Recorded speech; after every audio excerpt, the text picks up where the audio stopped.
Hello kabayan, magandang araw. So, ang ginagawa pala natin kabayan, Toyota Corolla. So, yun ang ginagawa ko ngayon, yan, trim belt. Yan ang sinasabi na trim window belt. So, tatanggalin natin. Medyo mahirap yung kabayan. Ang style yung kabayan, medyo paluin mo tapos sabay angat.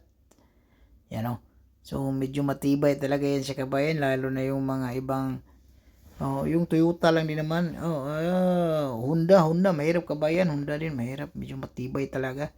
Hindi katulad sa mga Audi, BMW, Mercedes, saglit lang yan. Kasi walang clip kasi yan. So, nakadikit lang. So, paluin mo lang papuntang taas. Yan, tatanggal na din. So, ang gagawin natin, yung handle na naman. So, tanggalin natin yung panel muna. Kasi yung Toyota kasi kabayan, kailangan tanggalin natin yung panel. Kasi yung handle na yan, yung maliit na handle, di ba? Yung handle, pagbukas mo, o yung uuka, yung malaki, yung maliit, nakabolt dyan sa loob. Sa panghuli lang kabayan ha, sa rear door lang yan siya kabayan.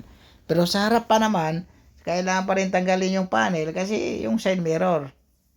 Kaya ganon. So, kasi pinturahan yan, so kailangan tanggalin natin yung mga accessories tulad ng handle, yung window trim belt, yung trim niya, saka yung side mirror, saka yung mga molding na yan. So, kailangan tanggalin kasi pinturahan kahit pa, basta pinturahan kabayan, kahit blending lang yan siya kabayan, kailangan tanggalin.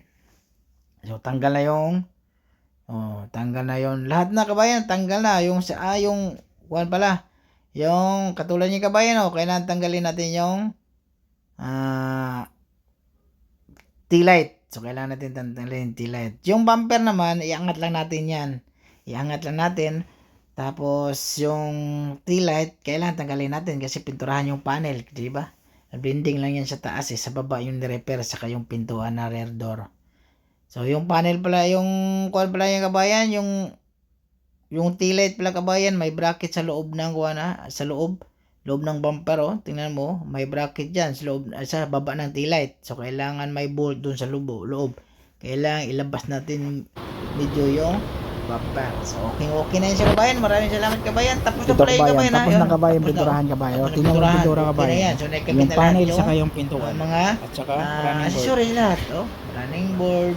Tapos yung maganda pag-repair. Okay yung kulay. So, don't forget to subscribe kabayan. Maraming salamat.